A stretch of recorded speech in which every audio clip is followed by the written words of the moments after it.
এবং চিকিৎসা ক্ষেত্রে উন্নতি হতে পারে।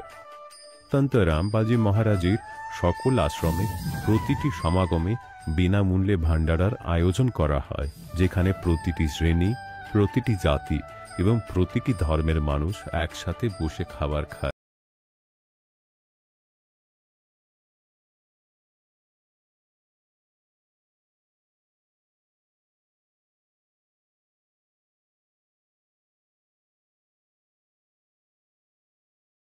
রামপালজি মহারাজের আশ্রমে হাজার হাজার বয়স্ক মানুষ সম্মান এবং ভালোবাসার সাথে জীবনযাপনের সুযোগ পান।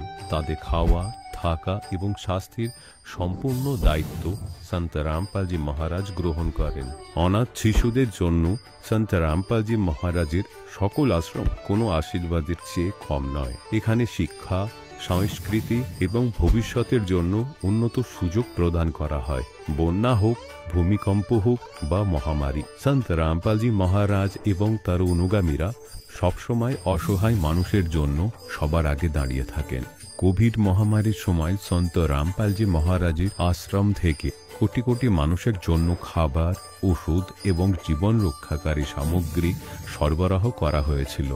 দরিদ্রদের সাহায্য হোক বা কোনো শোষিত ও নিপীড়িত শ্রেণীর অধিকার ও সম্মানের লড়াই, সন্ত রামপালজি মহারাজ সবসময় তাদের কণ্ঠস্বর সরকারের কাছে পৌঁছে দিয়েছেন এবং তাদের যথাযথ ন্যায় বিচার প্রদানে গুরুত্বপূর্ণ ভূমিকা পালন করেছেন।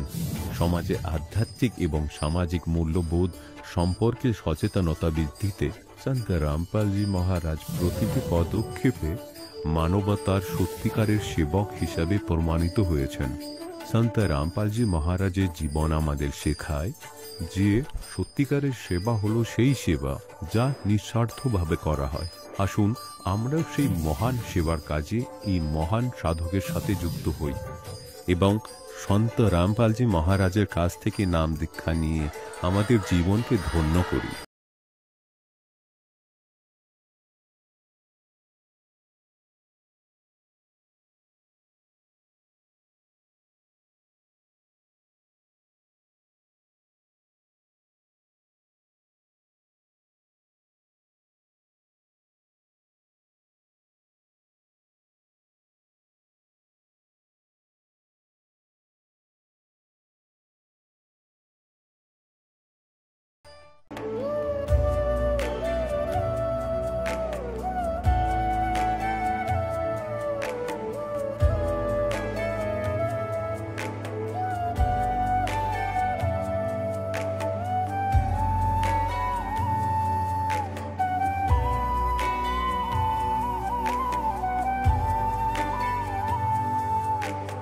जब लग गुरु मिले ना साचा, तब लग गुरु करो 10 पाचा। गुरु बदल करा सम्भव की? गुरु बदल करले पाप लागे नाकि? आध्यात्मिक এই ভূমিতে আসলেই সঠিক গুরু কে? শ্রীমদ্ ভগবদ গীতায় বর্ণিত তত্ত্বদর্শী সন্তকে এই সকল প্রশ্নের উত্তর জানার জন্য অবশ্যই শুনুন জগৎগুরু তত্ত্বদর্শী সন্ত রামপালজি মহারাজের মঙ্গল প্রবচন।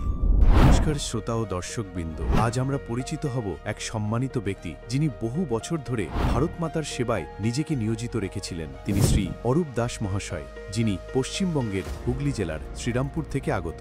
1990 সালে ভারতীয় সীমা সুরক্ষা বাহিনী বা বিএসএফ এ যোগ দিয়ে তিনি 2017 সালে সসম্মানে অবসর গ্রহণ করেন। অবসরের পর তিনি ভক্তিময় জীবনে নিবেদিত ছিলেন। ব্রহ্মা, বিষ্ণু, মহেশ, কালী, শীতলা মাতার উপাসনা করতেন, গায়ত্রী মন্ত্র, মৃত্যুঞ্জয় মন্ত্র পাঠ করতেন এবং প্রতিদিন রাশিফল দেখে জীবনের দিশা খুঁজতেন। কিন্তু অন্তর থেকে এক প্রশ্ন তাকে কাটার মতো বিঁধছিল। সত্যিকারের ঈশ্বরকে? এই উত্তর খুঁজতেই একদিন ইউটিউবে তিনি সন্ত রামপালজি মহারাজ কর্তৃক প্রচারিত সত্য জ্ঞান ও ভবিষ্যৎবাণী শুনে চমকে ওঠেন। এরপর 2021 সালে অনলাইনের মাধ্যমে তিনি নাম দীক্ষা গ্রহণ করেন। দীক্ষার পর তার জীবনে একের পর এক অলৌকিক রক্ষা ও আশীর্বাদ প্রকাশ পেতে থাকে। ট্রেন দুর্ঘটনার হাত থেকে অলৌকিকভাবে রক্ষা, প্রাণনাশকারী দুর্ঘটনা থেকেও সুস্থভাবে ফেরা, এমনকি হারিয়ে যাওয়া জিনিস হঠাৎ ফিরে পাওয়ার মতো অসাধারণ ঘটনা সবই ঈশ্বরীয় কৃপার স্পষ্ট প্রমাণ। চলুন দেরি না করে শুনে নেওয়া যাক শ্রী অরূপ দাস মহাশয়ের মুখ থেকেই তার এই মহান ও আশীর্বাদপুষ্ট আধ্যাত্মিক জীবনযাত্রার কাহিনী। নমস্কার স্যার। নমস্কার। আপনার শুভ নাম কি? আমার নাম অরূপ দাস। আপনি কোথা থেকে এসেছেন? আমি পশ্চিমবঙ্গের হুগলি জেলার শ্রীরামপুর থেকে এসেছি। আপনি কোন প্রফেশনের সঙ্গে যুক্ত ছিলেন?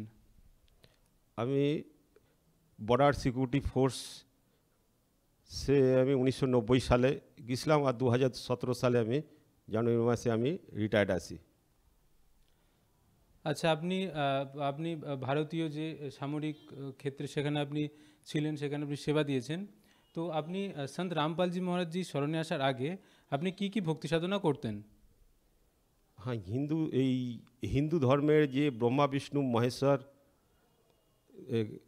কালী মন্দিরের দীক্ষিত ছিলাম, শীতলা মাতারও ভক্তি করতাম, আর শিব আর কৃষ্ণের ভক্তি করতাম।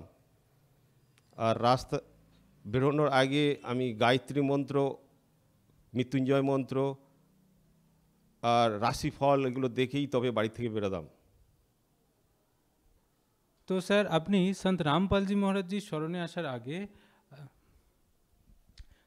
সন্ত রামপালজি মহারাজজি স্মরণে কিভাবে আসলেন? না, আমি সন্ত রামপালজি মহারাজের স্মরণে এইভাবে এসেছিলাম যে আমি আগে যেরকম দেখতাম যে মুসলিম ধর্মে তারা একজনকে ইষ্ট মানত, খ্রিস্টান ধর্মেও একজনকে ইষ্ট মেনে ভক্তি করত, কিন্তু আমাদের হিন্দু ধর্মের 33 কোটি দেবদেবতা। তখন মনের মধ্যে আসতো যে আমরা যদি কোনো দেবতাকে ভক্তি না করি, সে যদি নারাজ হয় বা কোনো কিছু, তাহলে আমাদের সেরকম যদি একটা কোনো ভগবান থাকতো বা কিছু যার ভক্তি করা যেত। তো এরকম করতে করতে একদিন মনের মধ্যে আমাকে পরমাত্মারকে ভক্তি করার মনের মধ্যে হয়, কিন্তু আমি পরমাত্মা কে আমি তখন জানতাম না। সবাই বলে যে ভগবান নিরাকার। তা আমরা ভাবলাম হয়তো ওই ব্রহ্মা বিষ্ণু মহেশ্বরকে একই চিত্রে তাদের তিনজনকে একসাথে ভক্তি করলে যে শক্তি উৎপন্ন হয়, ওই সেটাই পরমাত্মার শক্তি, আর পরমাত্মা নিরাকার। কিন্তু সেই যে চিত্রটা তৈরি করার অনেক চেষ্টা করেছি, মানে আমার হয়নি। তারপর একদিন হঠাৎ মোবাইলের মাধ্যমে ইউটিউবে রাজেশ ভাটনাগরের ভবিষ্যবাণী শুনি। শোনার পর আমার চোখের সামনে পুরো ক্লিয়ার হয়ে যায় যে ভগবানকে। তখন আমি সেই ভগবানের খোঁজ করতে করতে তার যখন খোঁজ পেলাম, তখন 2021 সাল সম্পূর্ণ লকডাউন চলছে। আমি সতলোক আশ্রম হরিয়ানায় সঙ্গে কন্ট্যাক্ট করলাম। পরে জানা গেল যে পুস্তকের জন্য আমি সেখানে কল করেছিলাম, বললো যে এখন পুস্তক পাঠানো যতদিন না লকডাউন না শেষ হয় ততদিন পুস্তক পাঠানো যাবে না, লকডাউন খোলার পরেই আপনাকে পাঠানো যাবে। তারপর আমি সেই 2021-এই অনলাইনে আমাকে যখন জানায় যে আশ্রমের আমাদের হুগলি জেলার রিসরাতে আমাদের নামদান কেন্দ্র ছিল, সেখানে আমি অনলাইনে নাম দীক্ষা নিই। তো এইভাবেই আমি যখন সেখানে 2022-এ যখন সব আশ্রম খোলে, তখন আমি সেখানে নাম দানে যাই। আর তারপর আমরা সতলোক আশ্রম যে আমাদের হরিয়ানায়, সেখানেও পৌঁছই। তো স্যার, আপনি সন্ত রামপালজি মহারাজজি স্মরণে আসার পর আপনার কি লাভ হয়েছে? হ্যাঁ, সর্বপ্রথম তো আমার যে মোক্ষ মা সম্বন্ধে আমাদের আধ্যাত্মিক জ্ঞান থেকে আমরা জানতে পারি যে রামপালজি মহারাজের জ্ঞান শুনে আমরা সন্ত রামপালজি মহারাজের স্মরণে এসে মুক্তির মার্গ আমি পেয়েছি। তারপর দ্বিতীয় যেরকম আমি একদিন প্রকট দিবসে সতলোক আশ্রম ভিয়াউনিতে গেছিলাম। তাই সেখান থেকে যখন ফেরার পথে আমার শরীর কিছুটা অসুস্থ হয়ে যায়, হওয়ার পর ট্রেনের মধ্যে আমি আমাদের হাওড়া স্টেশন পর্যন্ত পৌঁছে যাই।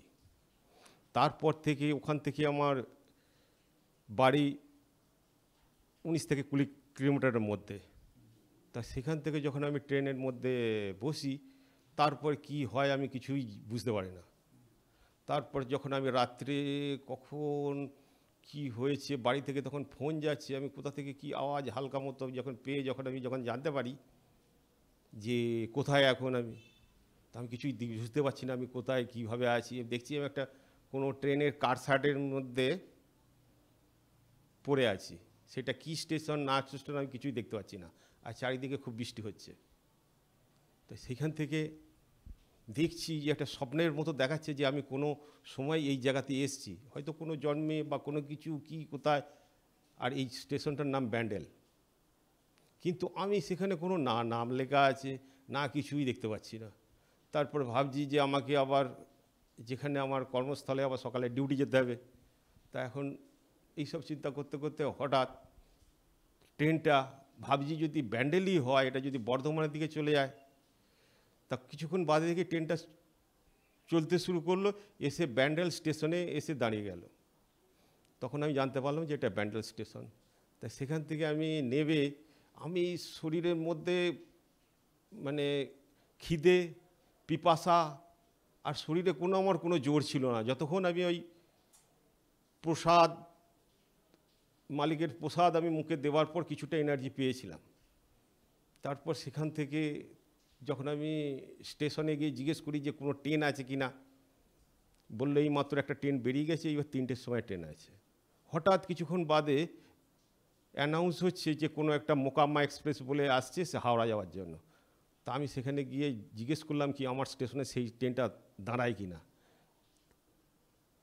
তার টিকিট মাস্টার সেখানে বললো যে হ্যাঁ ট্রেনটা শ্রীরামপুর দাঁড়ায়।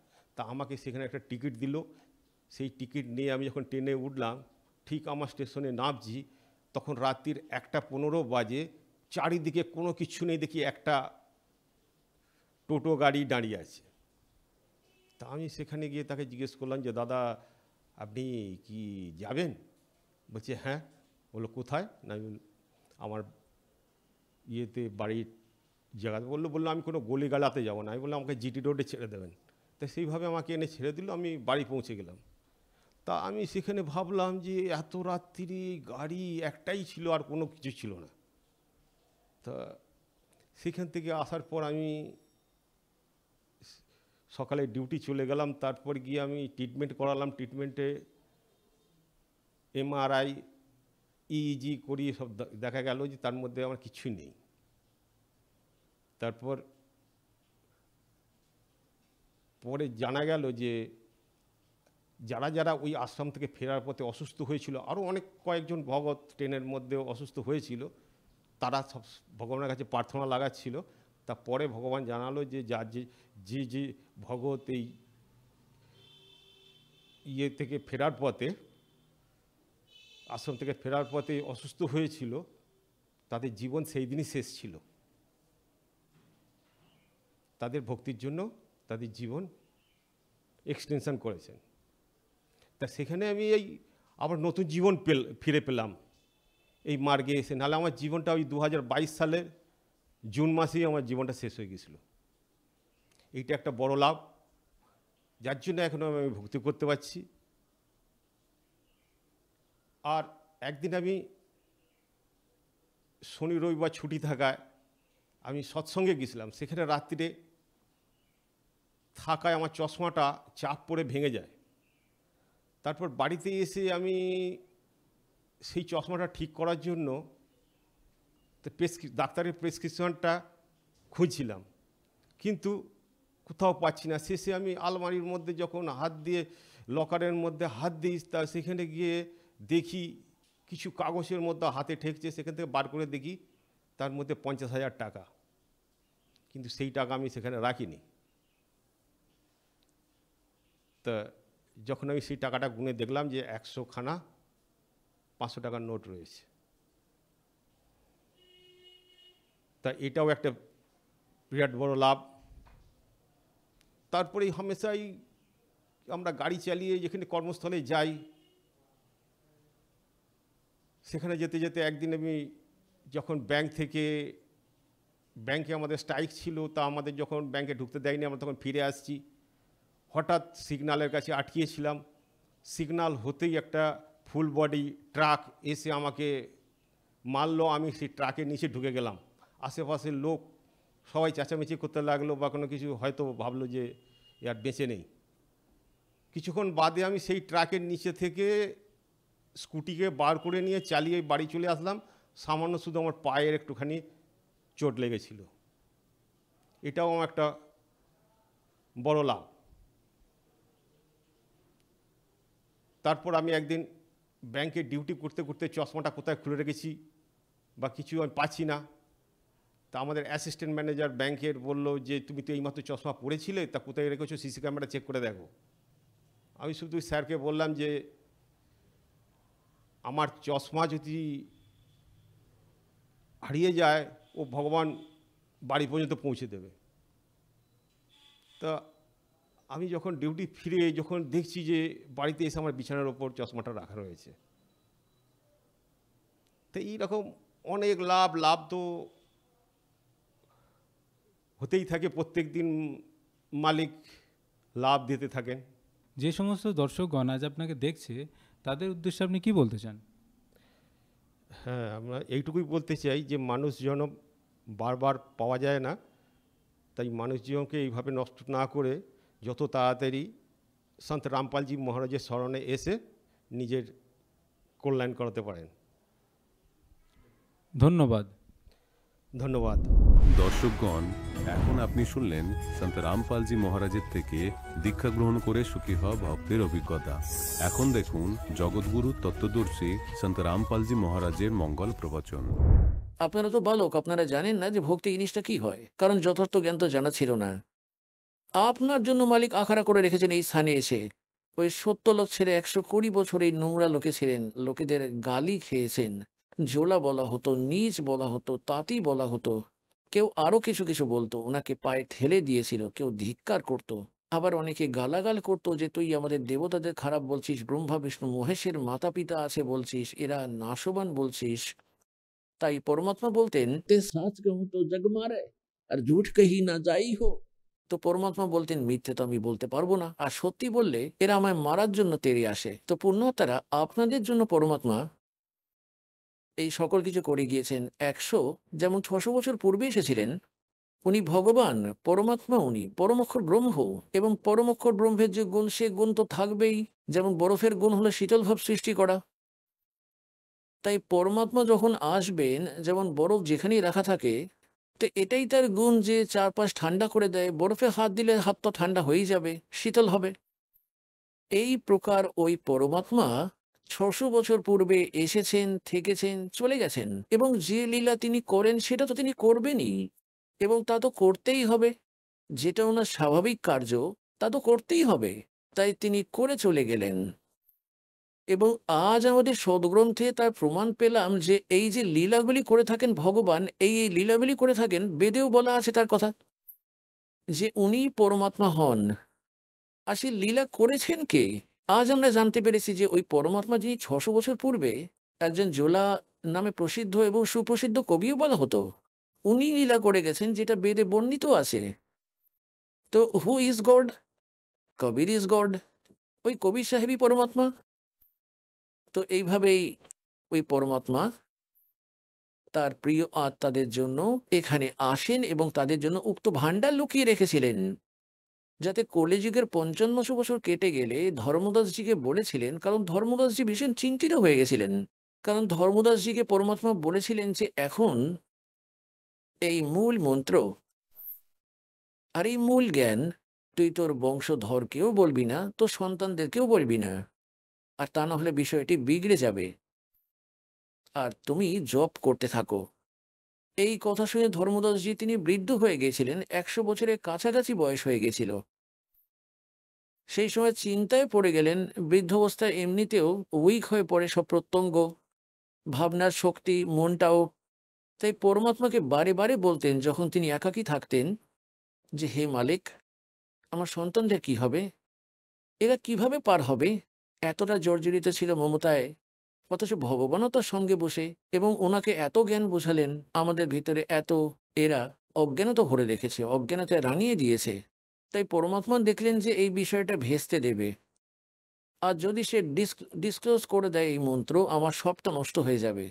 এই মধ্য প্রজন্মের জন্য যে প্রস্তুতি দিয়েছি, সবাইকে পার করব, শিক্ষিত করব, ইনস্ট্রুমেন্ট তৈরি করেছি, এটি পরমাত্মা কবিরজি দিয়েছেন। এই চ্যানেল, ইলেকট্রনিক মিডিয়া, এই টেলিভিশন, সিডি, মোবাইল, এই ডিভিডি, ইন্টারনেট, এই সব তৈরি করে রেখেছেন সিস্টেম। এইসব জীবের ক্ষমতার বাইরে যে যতই বলুক না কেন, আপনাদের জন্য করেছেন পরমাত্মা। কারণ আজ পর্যন্ত সবাই যে যার মতো বোঝাতো, দুজনে স্টেজে বসে সংস্কৃত বলতে থাকতো, বা কেউ আরবি ভাষা ব্যক্তি আরবি বলতে থাকতো, আর শ্রোতারা যে অনর্গল বলে শোনাতো তার জন্য হাততালি দিয়ে দিত, আর সে প্রভু হয়ে যেত, বিজয়ী হয়ে যেত। আমরা আদৌ বুঝতাম না যে সে মিথ্যে বলছে নাকি সত্যি। এবার সত্য আপনাদের সামনে আসবে এই মিডিয়ার মাধ্যমে। এই মিডিয়া বানিয়েছেই পরমাত্মা আপনাদের জন্য। এই সব পূর্ব নির্ধারিত ছিল, একে কলিযুগের এই নাম দেওয়া হয়েছে। আর তাই জন্য আপনাদের এই মধ্যম প্রজন্মের সময়টি নির্ধারিত করেন যে ওই সময় সবাইকে শিক্ষিত করবেন, এবং এই রকম ইনস্ট্রুমেন্ট তৈরি করলেন দাতা, যাতে আপনি স্বয়ং দেখুন আপনার সদ্গ্রন্থগুলিকে, যাকে আপনারা সত্য মনে করতেন, এবং তাতে যা লেখা রয়েছে তা আজও সত্য। আর পূর্বে আপনারা মিথ্যা সরে এসছেন, তাই সেটা ত্যাগ করতেই হবে। আপনি চলে যাবে কিছুদিনের মধ্যে, যদিও 2-4 বার সহ্য হবে না, কিন্তু সবশেষে সত্যতা নিজের জায়গায় করে নেয়। তো এই সময়টা ছিল কলিযুগের মধ্যম প্রজন্মের। তখন পরমাত্মা দেখলেন ধর্মদাসজি অত্যন্ত চিন্তাগ্রস্ত, এই বিষয়টা ভেস্তে দেবে। তখন পরমাত্মা বললেন, ধর্মদাস, তুই চিন্তা করিস না। যে প্রথম মন্ত্রটি আমি তোকে বলেছি 5 নামের, আপনাকে যে 7টি মন্ত্র দেয়া হয়েছে আজ, এটি প্রথম মন্ত্র। কেবল এই মন্ত্রটি দেওয়ার আদেশ পরমাত্মা দিয়েছিলেন। 7টি নয়, সেটা কেবল মধ্যিখানের 5টি। তো উনি বলেছিলেন পরমেশ্বর যে আপনি এই 5টি নাম আপনার সন্তানদের দেবেন। তখন পরমাত্মা দেখলেন যে কাজ করার থেকে কাজ বিগড়ে দেবে বেশি। ওনাকে পরে আদেশ দিলেন না আর দীক্ষা দেওয়ার, স্টপ করে দিলেন যে তুই আর দীক্ষা দিবি না। তারপর পরমেশ্বর স্বয়ংই ধর্মদাসজির পুত্র, যে ওনার আশীর্বাদে জন্মেছিল, চূড়ামণিজি, ওনাকে মুক্তামণিও বলা হতো, তাকে স্বয়ংই গুরুপদ প্রদান করেছিলেন। আর শুধুমাত্র প্রথম 5টি নাম যেটা আপনাদের দেওয়া হয়, এই মন্ত্রই প্রদান করার আদেশ দিয়েছিলেন, আর পরবর্তীকাল তাকে বলেনি। তো পরমেশ্বর বলেছিলেন যে তোদের বংশধরদেরকে আমি বিধি বলেছি যে মন্ত্র জপ করবার। এতে কি হবে যে তারা বাণীর পাঠ করতে থাকবে, প্রথম জাপ করতে থাকবে, ফলে ধর্মদাস তারা মনুষ্য জীবন প্রাপ্ত করতে থাকবে, ফলে মানব শরীরও পেতে থাকবে, এবং এদের মধ্যে ভগবানের প্রতি আস্থা বিশ্বাস থাকবে, এবং যতদিন এই সংসারে জীবিত থাকবে এই শরীরে এরা সুখ ভোগ করতে থাকবে। আর এইভাবে জন্ম নিতে নিতে যখন 5500 বছর পেরিয়ে যাবে কলিযুগে, তারপর আমি আসব। পরমাত্মা বলে রেখেছেন আমি স্বয়ং আসব এবং সমগ্র বিশ্বকে জ্ঞান বোঝাবো। সমগ্র বিশ্বের যত মানব শরীরধারী প্রাণীরা রয়েছে, যেতে জীব যেখান সতনাম কি আপনাদের বহুবার দেখানো হয়েছে। আজ এই সৎসঙ্গ চলাকালীন আবার দেখাবো আপনাদের। 5 দিন যাবত যে সৎসঙ্গ চলছে তাতে। তারপর গিয়ে ধর্মদাসজির মন শান্ত হলো। তখন পরমাত্মা বললেন, যখন সমগ্র সংসার পার হয়ে যাবে, যে এই নামটি গ্রহণ করবে এবং সকলেই গ্রহণ করবে, পরমাত্মা ফাইনাল করে রেখেছেন সমস্ত বিশ্বের যে প্রাণী যারা মানব শরীরধারী থাকবে, তারা এই মন্ত্রটি, শতনাম মন্ত্র গ্রহণ করবে, আর সবার মুক্তি হবে, সবাই পার হবে, সকলের মুখ্য হবে। তাহলে তোর বংশ কেন বাদ যাবে? তারাও পার হয়ে যাবে। তখন ধর্মদাস স্বস্তির নিঃশ্বাস ফেললেন, বললেন যে হ্যাঁ, তবে ঠিক আছে মহারাজ, তাহলে ঠিক আছে। তখন তার মনে সান্ত্বনা পেল। তার পুণ্যাত্মারা এই কারণেই এটি গুপ্ত রেখেছিলেন, কোনো মহাপুরুষদেরই আদেশ দেননি পরবর্তীতে এই নাম শতনাম দেওয়ার। দাসের জন্ম গরিব দাস, মানে দাসের আধ্যাত্মিক জন্ম গরিব দাস পন্থে হয়, 12তম পন্থ, যা বলে লেখা রয়েছে কবির পন্থে, কবির সাগরের মধ্যে, কবির বাণী নামক চ্যাপ্টারে 136 আর 37 পৃষ্ঠাতে। সম্পূর্ণ গরিবদাস পন্থ গরিবদাসজির গ্রন্থ সাহেবে কমপ্লিটলি লেখা রয়েছে, কিন্তু সারনামটি গুপ্ত রয়েছে। শতনাম লেখা আছে স্পষ্টভাবে, অথচ পুরো গরিবদাস পন্থতে শতনামের জপ মন্ত্র কারোর কাছে নেই, আমার গুরুদেবকে ছাড়া। আমার গুরুদেবের 2-3টে ছোট ছোট আশ্রম ছিল, সীমিত কয়েকজন শিষ্য ছিলেন, আর পরমাত্মার আদেশে উনি এই 5 মন্ত্রের নাম জাপ দিতেন। এবং দাস যাবে ওনার চরণে এসেছে, দাসের উপর পুরো গুপ্তধন পুরো উজাড় করে দিয়ে বলেছিলেন, আমি তোরই অপেক্ষা করছিলাম। 107 বছর বয়স হয়ে গিয়েছিল ওনার, যখন দাস ওনার কাছ থেকে নাম দীক্ষা নেয়। 107 বর্ষের শরীর ছিল সেই মালিকের। উনি বললেন যে আমি তো তোর জন্যই অপেক্ষা করছিলাম। আর এই হলো সেই মন্ত্র জাপ, যা কাউকে বলবি না, ধীরে ধীরে বলবি। আর ষাঁড় নামের জন্য পরমাত্মা স্বয়ং নিজেই আসবেন, নির্দেশ দেবেন, তখন তোরা বলবি। তো দাস ধীরে ধীরে সব নিয়ে এগিয়ে গেল। আর পরমাত্মা আসেন 1997 সালে, এসে দাসকে আদেশ করলেন যে এই জপ নিঃসন্দেহে প্রকাশ করে দে, নো প্রবলেম। তো পুণ্যাত্মারা, তাই এই মন্ত্র আপনাদের কাছে তুলে ধরতে হবে।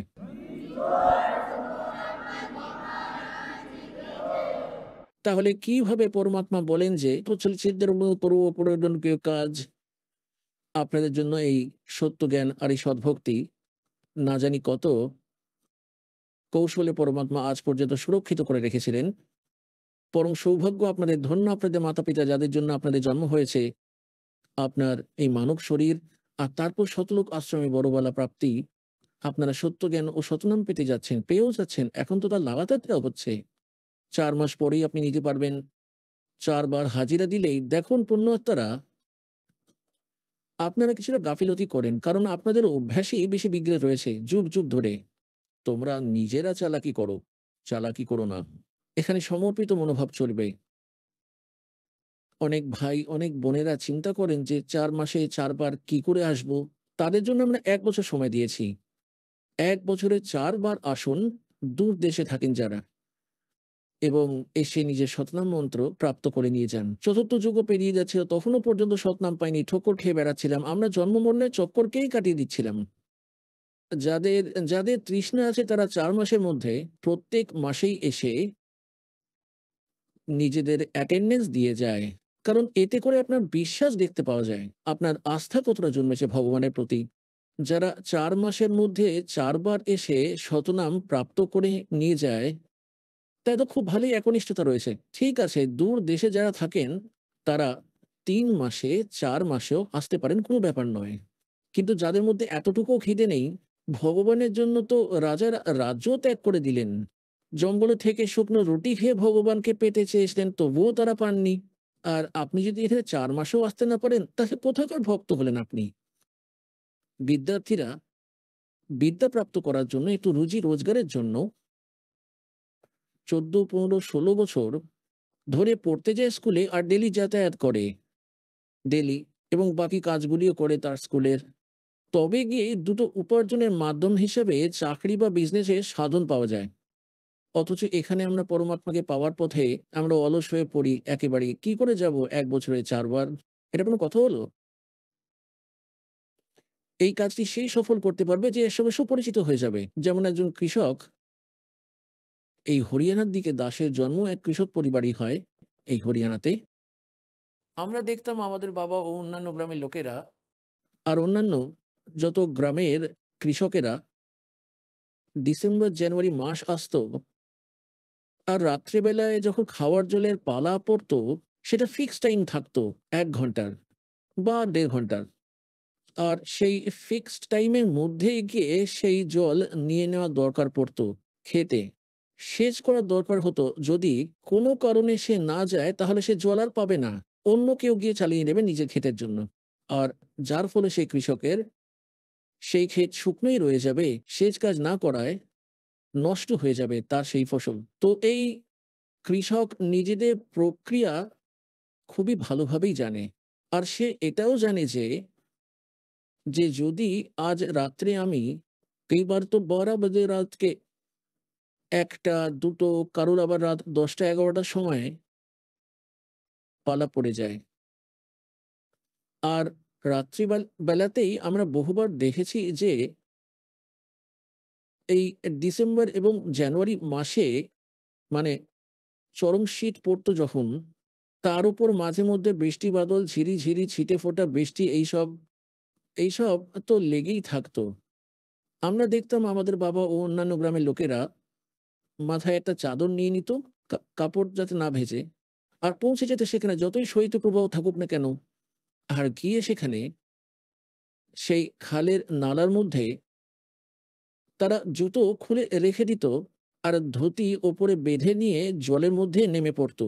আমরা তো যে যার ঘরের মধ্যে লেপ মুড়েও দিয়ে দিতাম, সব জানলা দরজা বন্ধ করে দিতাম, আর হিটারও চালিয়ে দেওয়ার চেষ্টা করি। আর সেসব কৃষকও ক্ষেতের মাঝে গিয়ে দাঁড়িয়ে পড়তো, আর যে চাদর গায়ে দিয়েছিল সেটাও একসময় খুলে সে পাশে রেখে দেয়, কেননা তার কাজে অসুবিধা হবে বলে, কারণ কোদাল দিয়ে মাটি কাটতে হয়। আর সে সেখানে যায় কারণ সে জানে যদি আমি না যাই তাহলে আমার ফসল নষ্ট হয়ে যাবে, আমার বাচ্চারা না খেতে পেয়ে মারা যাবে, আমাদের না খেয়ে অনাহারে মরতে হবে, আমরা নির্ধন হয়ে যাবো একেবারে। সে কোনো কিছু পরোয়া করে না, চাই নিমোনিয়া হোক, যদি কোনো সাপেও কাটুক বা কোনো কাটা ফুটুক, নিজের কাজটি করেই দম ছাড়ে, তবে সে সফল হয়, সুখী হয় ও তার সন্তানেরাও সুখে থাকে।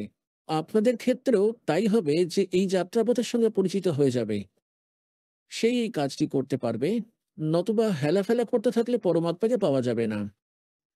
তো এই প্রকার যারা সুপরিচিত হয়ে যাবে যে এই কাজটি যদি এখন না করি তাহলে মানব জীবন থাকতে, তাহলে পরবর্তীকালে এত দুঃখ পেতে হবে। পরমাত্মা বলেন, তেন্দ্র সে তিতু পশুয়া কি যে গদ্দা বেল বনাই, ये 56 ভোগ কাহা মানে বড়ি কি যে করে নিয়ে চলে যায়। বুক ফেটে যায় পুণ্যাত্মারা দাসের। ঠিক এইরকমই অবস্থা হয় যখন জ্ঞান জ্ঞান বুঝতে পারি। আর আমরা আগে কি উদ্দেশ্য নিয়ে বেঁচেছিলাম, এখন তো বুঝতে পারি যে আমরা মানব জীবনে আমরা কত সুন্দরভাবে জীবনযাপন করে বেড়াচ্ছি। খিদে পেলে রান্না করেই খেয়ে নিই বা তৈরি করাও পেয়ে যেতে পারি। হোটেলে গিয়ে খেয়ে নিই, চা পান করি, কাজু, কিশমিশ, আপেল, লেবু খেয়ে নিই, লাড্ডু, জিলিপি, হালুয়া, ক্ষীর তৈরি করে খাই। অথচ ভক্তি না করায়, সৎ ভক্তি না করায়, ওই সত্যপুরুষ পরমাত্মার ভক্তি না করার জন্য বলা হয় কেবল কর্মফলটাই ভোগ করতে হবে, স্বর্গের দেবতাও হয়ে যাবে, কিন্তু তবুও আপনাকে নরকেই যেতে হবে। আর নরকের পর আবার 84 লক্ষ জনিতে আপনাকে বিচরণ করতে হবে। আর এই সৎভক্তি করলে সব জায়গা থেকে, বাইপাস থেকে বের করে নিয়ে যাবেন ভগবান আপনাকে, এবং সৎ লোকে যাবে। এই সৎভক্তি না করলে এই মানব জন্ম পেয়ে जो नहीं रटे हरि नाम और जैसे कुआ दल बिना पर बड़ुआ এক এক কাম। তারপর পরমাত্মা বলেন যে নর সেটি, নর থেকে, মানুষ থেকে তুই আবার পশু হবি। न सेती तू पशुआ की जे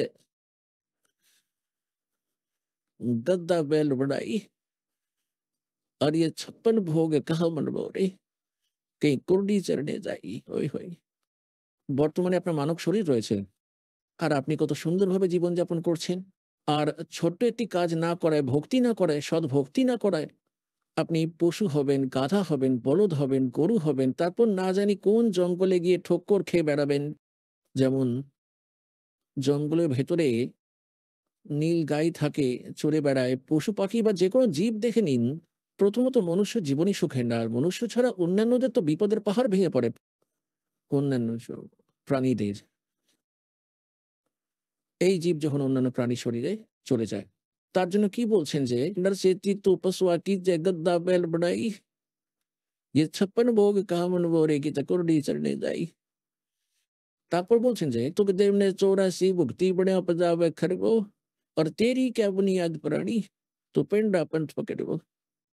পরমাত্মা বলছেন যে সুখদেব ঋষি সৎ ভক্তি না করায় একদিকে ভক্তিও করতেন, ঋষিও বলা হতো, অথচ 84 লক্ষ জনির মধ্যে গাধার জনি প্রাপ্ত করে ইটের কারখানা তৈরি হয়, সেই স্থানকে বলা হয় ইটভাটা।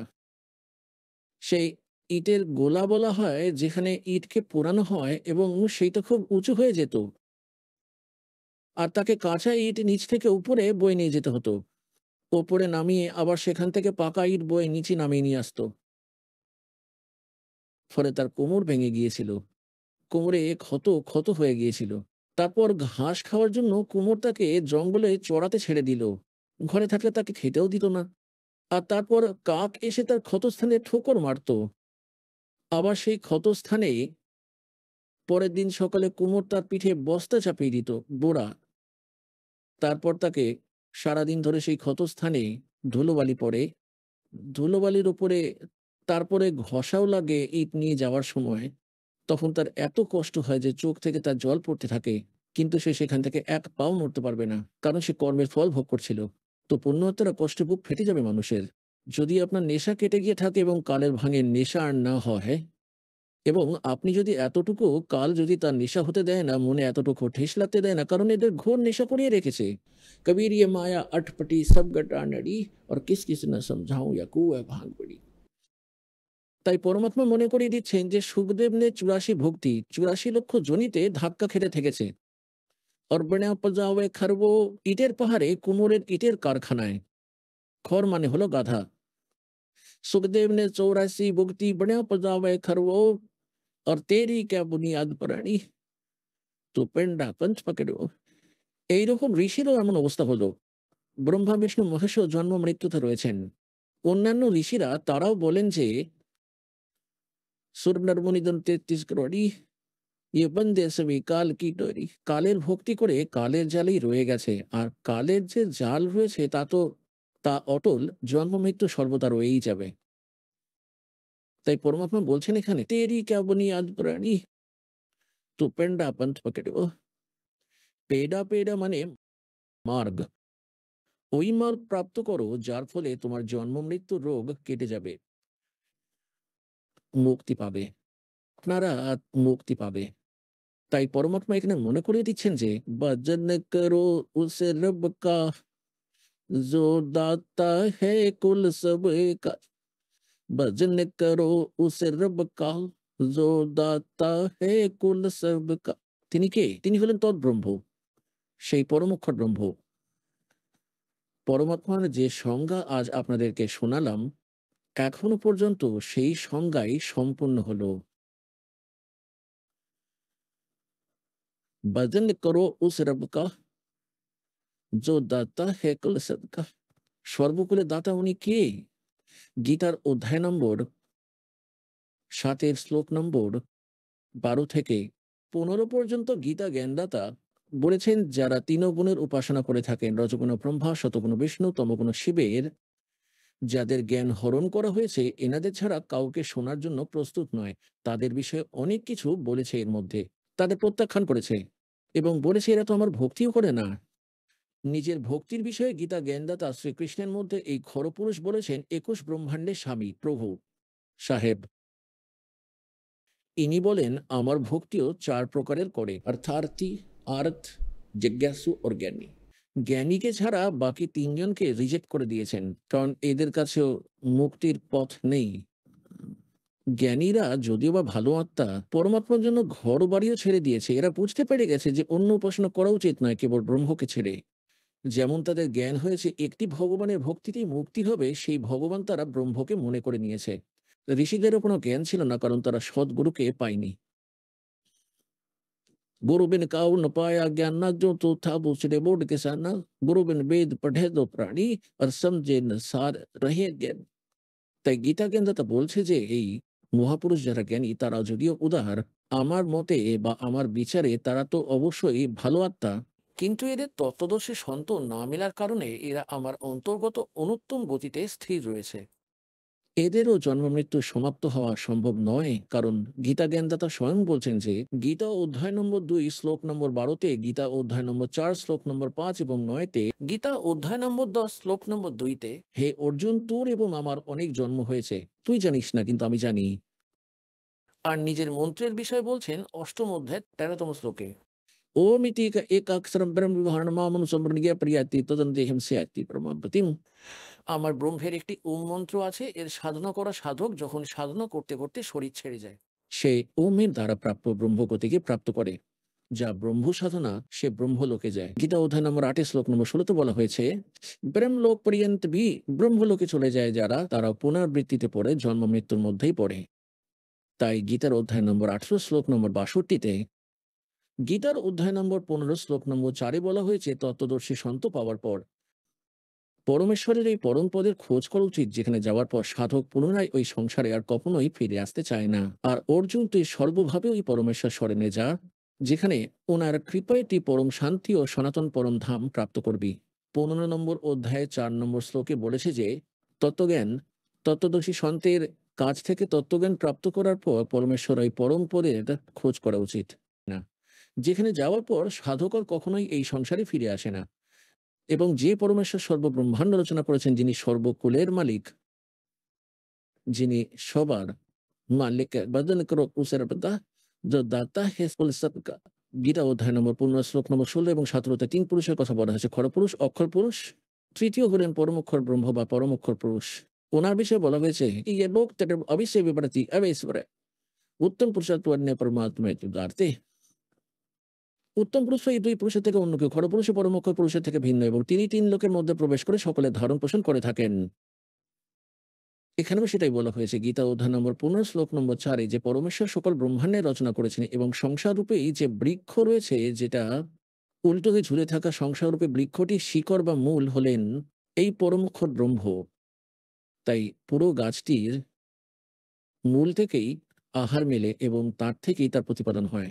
তাই জন্যই তাকে মূল মালিক বলা হয়, কুলের মালিক। বদন করো উসরবদা जो दाता है कुल सबदा, তিনি হলেন সবার দাতা। তো শিকড় থেকেই পুরো বৃক্ষের আহার প্রাপ্ত হয়। তাই ওই মূল মালিকের দ্বারাই এখানকার সবার পালন পোষণ হচ্ছে পরমাত্মার দ্বারাই। এখন যে প্রসঙ্গটি চলছে তাতেই ফিরে আসি যে পরমেশ্বর সর্বব্রহ্মাণ্ড রচনা করেছেন, অর্থাৎ সংসার রূপে বৃক্ষে প্রবৃত্তি যার দ্বারা বিস্তার প্রাপ্তি হয়েছে, কেবল তারই ভক্তি করতে থাকো। সে নিজের ভক্তি করতেও না করে দিয়েছে, কেবল ওনারই ভক্তি করো। অষ্টম অধ্যায়ের প্রথম শ্লোকের উত্তরে বলছেন যে উনি হচ্ছেন পরমক্ষর ব্রহ্ম। তৃতীয় মন্ত্রে বলেছে অষ্টম অধ্যায়তেই যে তিনি হলেন পরমক্ষর ব্রহ্ম, যাকে জানার পর আবার সপ্তম অধ্যায়ের 29তম শ্লোকে বলেছেন যে সেই তত্ত্বব্রহ্মকে জানার পর প্রাণী কেবল জরা ও মরণ থেকে, বৃদ্ধ অবস্থার দুঃখ থেকে এবং মরণ মানে মৃত্যুর দুঃখ থেকে মুক্তি পাওয়ার চেষ্টা করতে থাকে। তো এখানে গীতা জ্ঞানদাতা অষ্টম অধ্যায় 5 ও 7 মন্ত্রে নিজের ভক্তি করার বিষয়ে বলেছেন যে আমার ভক্তি কর, তাহলে আমাকেই প্রাপ্ত হবি, কিন্তু যুদ্ধ করতে হবে। এই জন্য যুদ্ধ করতে হবে, নাহলে শান্তি প্রাপ্ত হবে না। তাই অষ্টম অধ্যায়ের 8, 9 এবং 10 শ্লোকে বলেছে যে ওই পরমক্ষর ব্রহ্মের ভক্তি করলে, সচিদানন্দ ঘন ব্রহ্মের ভক্তি করলে তাহলে তাকেই প্রাপ্ত হবি, আর তারপর তোর আর কখনো জন্ম মৃত্যু হবে না। তো পুণ্যাত্মারা, এতক্ষণ যে প্রসঙ্গটি চলছিল তা হলো সে পরমাত্মার সংজ্ঞা আপনারা জানলেন, আপনাদের জ্ঞান হলো। আজ সবার শুরুতে দাস বাণী পরমাত্মার বিষয়ে বলেছিল, आगे गए न बावड़े रहते भी सब जाही बिन साहेब की बंदगी कहीं ठोर ठोकर नहीं। যারা চলে গিয়েছেন তারা তো আমাদেরকে কিছু জানায়নি যে তারপর তাদের সাথে কি ঘটেছিল, কোথায় গেল, পশু হলো, পাখি হলো, স্বর্গে গেল, নরকে গেল। रहते भी सब जा, বাকি যারা রয়েছেন তারাও এইভাবেই চলে যাবেন। বিন সাহেব কি বন্দগি কে ঠোর ঠিকানা। সাহেব মানে পরমাত্মার, সত্য পুরুষের। আবার সাহেবের অর্থ ভগবান, আল্লাহ, খুদা, রব, স্বামী, মালিক। কিন্তু কোন মালিকের, কোন রবের, কোন সাহেবের ভক্তি করবেন তা আপনাদেরকে বলে দেওয়া হয়ে গেছে। ভজন করো উসের দাতা হে কুলস, কুলের সবার দাতা কি তা ব্যাখ্যা করা হয়ে গেল। এখন সেই পরমাত্মা স্বয়ং আসেন এবং যেমনটা আপনাদেরকে বললাম, শ্রেষ্ঠ আত্মাদের সঙ্গে সাক্ষাৎ করেন। তৃতীয় প্রকারের স্থিতিতে, প্রথম প্রকারের স্থিতিতে উনি শতলোকে থাকেন, দ্বিতীয় প্রকার স্থিতিতে উনি এক নবজাতক শিশুরূপ ধারণ করে থাকেন এবং প্রত্যেক যুগের প্রারম্ভে একটি পদ্মফুলের উপরে এসে বিরাজিত হন। পদ্মফুল জলেই থাকে, তাই পরমাত্মাকে নারায়ণ বলা হয়। নর মানে জল, আয়ন মানে এসে বিরাজিত হন যিনি, আসেন যিনি। তাই বাস্তবে নারায়ণ হলেন পরমাত্মা কবিরজি। অন্যরা আরও আছেন, তাদেরকেও নারায়ণ বলা হয়। কিছু সময়ের জন্য শেষনাগের শয্যায় শায়িত হলেন, তাতেই ভগবান বিষ্ণুকে নারায়ণ বলা হতে লাগল। এনাদেরকে ভগবানও বলা হয়, এনাদেরকে স্বামীও বলা হয়, কিন্তু বাস্তবে স্বামীকে সেটা আপনাদেরকে সংজ্ঞায়িত করে দিলাম। তাই সেই পরমাত্মা বলেছে, চারো যোগ মে সন্ত পুকারে और कूके कहा हम हेल रे हीरे माणिक मोती बरसे ये जग सुबता डेल रे। चारों युग में संत पुकारे। কোন সন্তরা? যারা পরমাত্মাকে পেয়েছেন তারাও এই একই জ্ঞান বলেছেন। এল জানতে পারল যে একজন সন্ত আছেন যার কাছে গেলে সমস্ত দুঃখ কষ্ট দূর হয়। বিভিন্ন জায়গায় গিয়ে গিয়ে তারা ঢোল বাজিয়ে বাজিয়ে যে কোনো স্থানে দাঁড়িয়ে যে কোনো সাধু সন্ত ভক্তদের সঙ্গে চর্চা করতে থাকতেন। দাঁড়িয়ে পড়ে নিজের শব্দ উচ্চারণ করতেন, জ্ঞান প্রচার করতেন। স্বয়ং ভগবানও এমনটাই করতেন।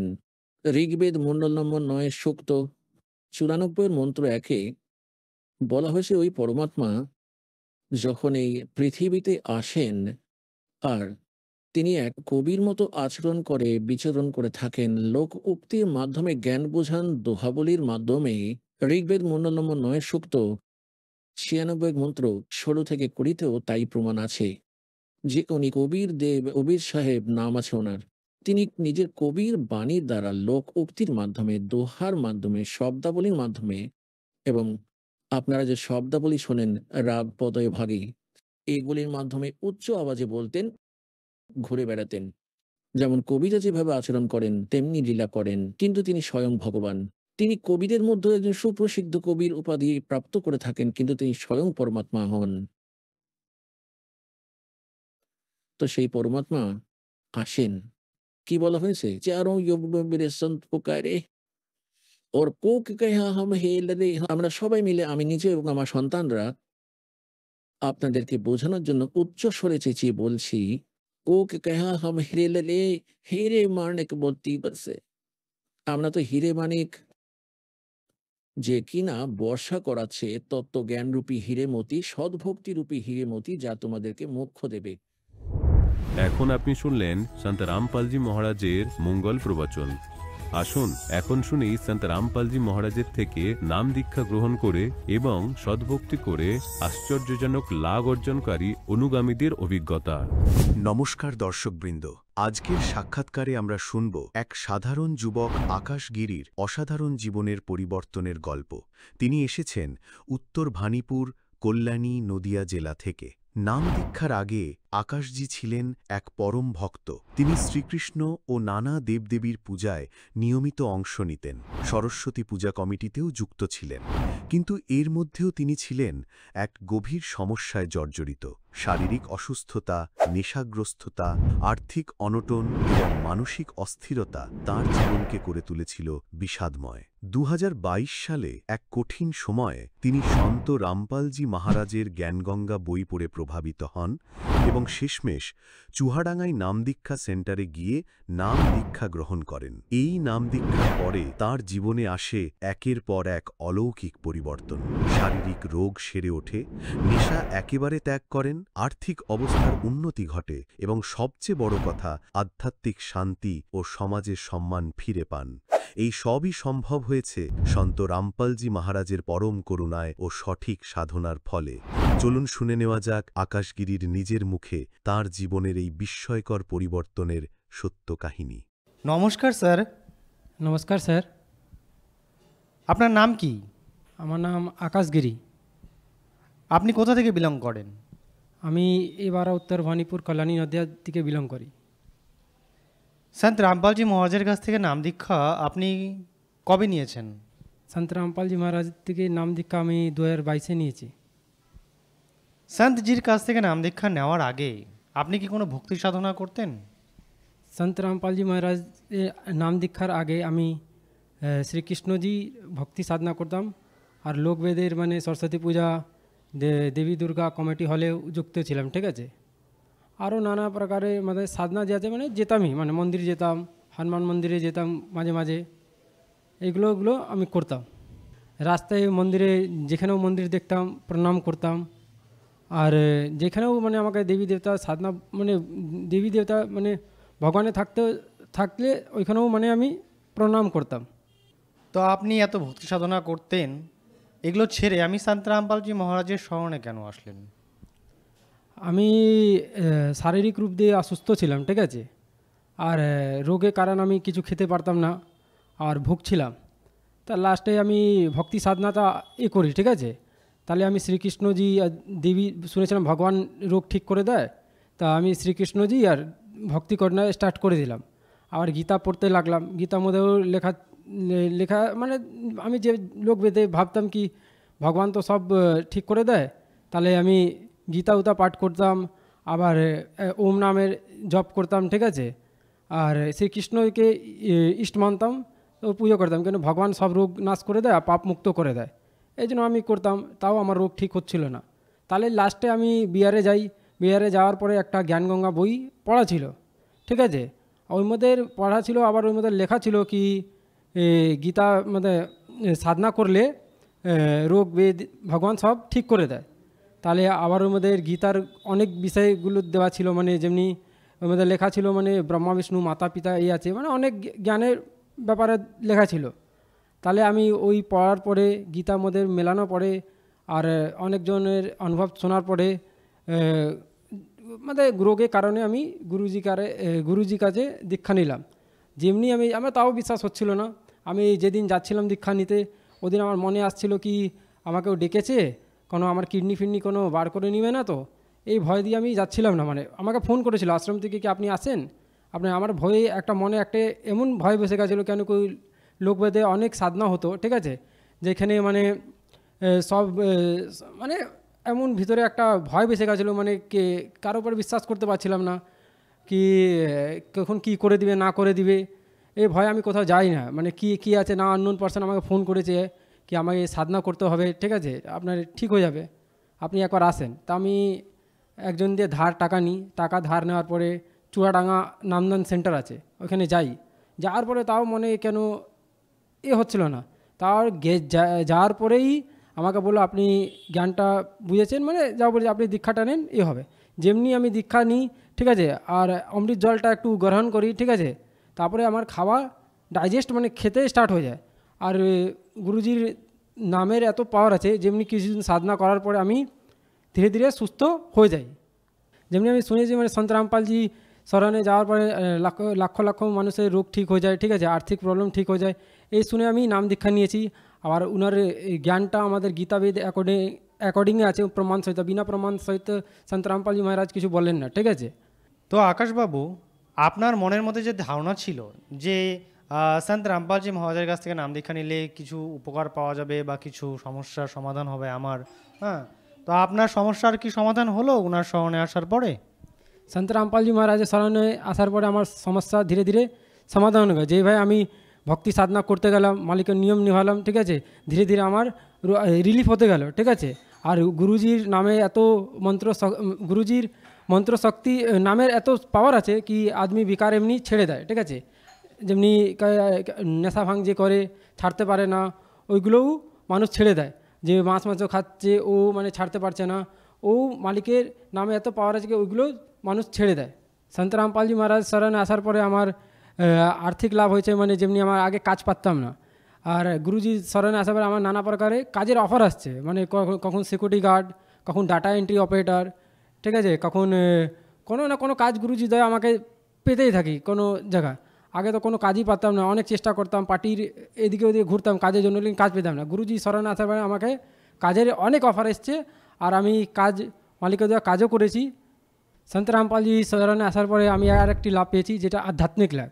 কেন কি গুরুজি বলেছে মানব জনম দুর্লভ হয়ে মিলে না বারম্বার, জেসে তরবার পত্তা সে টুটনে লাগতা বহুরদার, ঠিক আছে। তা মানুষ যেমন বারবার পাওয়া যায় না, এই মুক্তি প্রাপ্ত করার জন্য দেওয়া হয়েছে। আর গুরুজি শরণে আসার পরে আমাকে আধ্যাত্মিক লাভ হয়েছে। আর একটি লাভ হলো কি আমার সন্ত রামপালজি মহারাজের শরণে আসার আগে আমি অনেক নেশা ভাঙ করতাম, মদ খেতাম, গাঁজা খেয়ে নিতাম, আর জুয়া খেলতাম, আর যেকে থেকে মেরে দিতাম, আর লাফাবাজি করতাম, কোনো মানে কাজ মানে ঠিকভাবে কোনো কিছু করতাম না। আমার সমাজে অনেক নিন্দাপাত্র হয়ে গেছিলাম। গুরুজি শরণে আসার পরে আজকের রেটে আমাকে গুরুজি দয়া সবাই আমাকে ভালো বলে কি এই ছেলেটা তো আগে অনেক নেশা ভাঙ করতো, গুন্ডামি এসব করতো, চেংড়ামি করতো, আজ ইনার শরণে আসার টোটালি চেঞ্জ হয়ে গেছে। এটা কী ব্যাপার, মানে আমি বুঝতে পারছি না। আমাদের ফ্যামিলিতেও আমাকে দেখে আচম্ব হয়ে গেছে যে এত নেশা ভাঙ করতো, যেকে থেকে মানে উল্টো ভাবা করতো, পুরো টোটালি চেঞ্জ হয়ে গেছে। মানুষ আমাকে দেখে মানে বলছে এটা কী ভাই হতে পারে, এটা মিরাকল। তা আমি বলছি আমার অকাদে আমাদের গুরুজি দয়া আছে, উনি আমার দয়া করেছেন, আমাকে এইভাবে মানে ঠিক করে দিয়েছেন। আর একটি লাভ হলো আমার, যখন আমি নাম দীক্ষা নিই, ঠিক আছে, তাহলে আমার ভূত প্রেতে বাধা ছিল। যখন আমি শ্রীকৃষ্ণজি মানে মন্ত্র মানে জাপ করতাম, আমাকে পিছনে মানে কোনো মনে হতো কি কেউ আমার গলা দাবাচ্ছে, কেউ আমাকে মারছে, মানে কাকগুলো আছে যেমনি আছে না। একদিন আমি রাস্তাতে ডাক্তারের কাছে যাচ্ছি মানে ওষুধ নিচে, এতগুলো কাক আমার পিছনে পড়ে গেছে, মানে যেভাবে লাগছে আমার কেউ মারছে, মানে ভূত প্রেতে বাধা অনেক আমার ছিল, ঠিক আছে। আর এই নিয়ে আমার মানসিক স্থিতি ঠিক ছিল না, আমি যখন তখন বুঝতে পারছিলাম কী করছি না করছি, কখন কিছু করে দিতাম, ঠিক আছে। আর আমারও বুঝতে পারতাম না এটা কী করতাম। এই গুরুজি শরণে আসার পরে এটাও একটা লাভ হয়েছে আমার। গুরুজি দয়া ভূত প্রেতে বাধা এখন সমাপ্ত হয়ে গেছে। আর একটি লাভ হলো গুরুজি দয়া কি আমি যেমনি নাম দীক্ষা নিয়ে এসেছি, কিছু মাস পরে আমাদের বাবা ধীরে ধীরে মাছ মাংস মানে বাড়িতে যে রান্না হয় তো মানে মানে ছেড়ে দিয়েছেন, মানে খায় না। আমার ফ্যামিলিতেও সব কিছু মানে ধীরে ধীরে ছেড়ে দিয়েছিল, এটাই লাভ হয়েছে। তো আকাশবাবু, সন্ত রামপালজি মহারাজের কাছ থেকে নাম দীক্ষা নেওয়ার পর আপনার এবং আপনার পরিবারের অনেকই সুবিধা হয়েছে এবং অনেক উপকার পেয়েছেন, অনেক লাভও পেয়েছেন। তো যারা আজকে আপনাকে দেখছে, নবযুব সমাজ যেরকম নেশায় আক্রান্ত হয়ে থাকে এবং আপনারই মতো গুন্ডাগার্দি বা এটা সেটাতে লিপ্ত হয়ে থাকে, সেই সমস্ত যুব সমাজকে আপনি কি বার্তা দিতে চান? अगर আপনি নেশা ভাঙ ছাড়তে পারছেন না, তো আপনি সন্ত রামপালজি জ্ঞানটাকে বুঝুন, ঠিক আছে। বোঝার পরে নাম দীক্ষা নেন। গুরুজির নামে এত পাওয়ার আছে, কেউ নেশা ভাঙ ছাড়তে পারছে না, বলছে আমি ছাড়তে চাই লেকিন ছাড়তে পারছি না। আমি বলছি ওনার জ্ঞানটা বুঝুন, ওনার নামে এত পাওয়ার আছে কি আপনি নেশা ভাঙ এমনিই ছেড়ে দেবেন। এত আমাদের নেশা মুক্তি কেন্দ্র তৈরি হয়েছে যে নেশা ছাড়াতে পারছে না। গুরুজি সির নাম মাত্র নাম দান দিয়েই নেশা ছেড়ে দিচ্ছে। তাহলে আপনি গুরুজি শরণে আসেন আর এনার দীক্ষা নেওয়ার পরে আপনি পার্মানেন্টলি নেশা ছেড়ে দিতে পারবেন। আচ্ছা স্যার, আপনার এই কথাটি শুনে, আপনার এই বার্তা শুনে যদি কেউ কোনো ভাই বোন তার নেশাকে ছাড়াতে চায় এবং তার জীবনকে শুধরাতে চায় এবং সন্ত রামপালজি মহারাজের উপদেশ অনুযায়ী এবং সন্ত রামপালজি মহারাজের নাম দীক্ষা নিয়ে তার দেখানো পথ অনুসারে চলতে চায়, তো তিনি কিভাবে সেটা পারবেন? তার কি উপায় আছে? কিভাবে তিনি সন্ত রামপালজি মহারাজের কাছ থেকে নাম দীক্ষা নিতে পারবেন? সন্ত রামপালজি মহারাজের আগে আপনি নাম দীক্ষা নিতে চান তো আপনি জ্ঞানগঙ্গা বইয়ের পিছনে নাম্বার দেওয়া আছে আশ্রমে, ওইখানে কন্ট্যাক্ট করেও আপনি দীক্ষা নিতে পারেন। সন্ধ্যা 7:30টার সময় সন্ত রামপালজি মহারাজের মঙ্গল প্রবচন হয় আর ওনার ইয়েলো পেজে নাম্বার ডিসপ্লে হয়, আপনি ওইখানেও দিয়ে আপনি নাম দীক্ষা নিতে পারেন ওনার কন্ট্যাক্ট করে। আর ওনার ইউটিউবের চ্যানেলে গিয়ে মানে ইউটিউব চ্যানেলে সার্চ মেরেও আপনি ওখানে নাম্বার পাবে, ওইখান দিয়েও নাম দীক্ষা নিতে পারেন। স্যার, আমাদের দর্শককে আপনার জীবনের অনুভূতি বলার জন্য অসংখ্য অসংখ্য ধন্যবাদ। ঠিক আছে, ধন্যবাদ।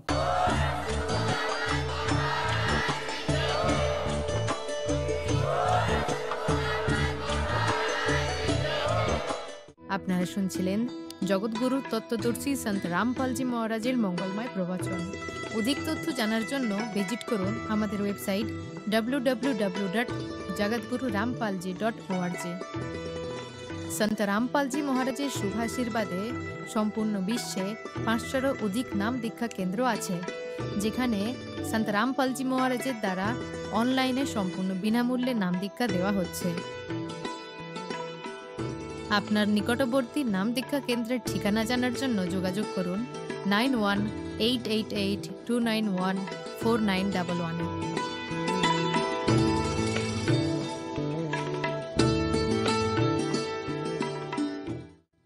জগৎ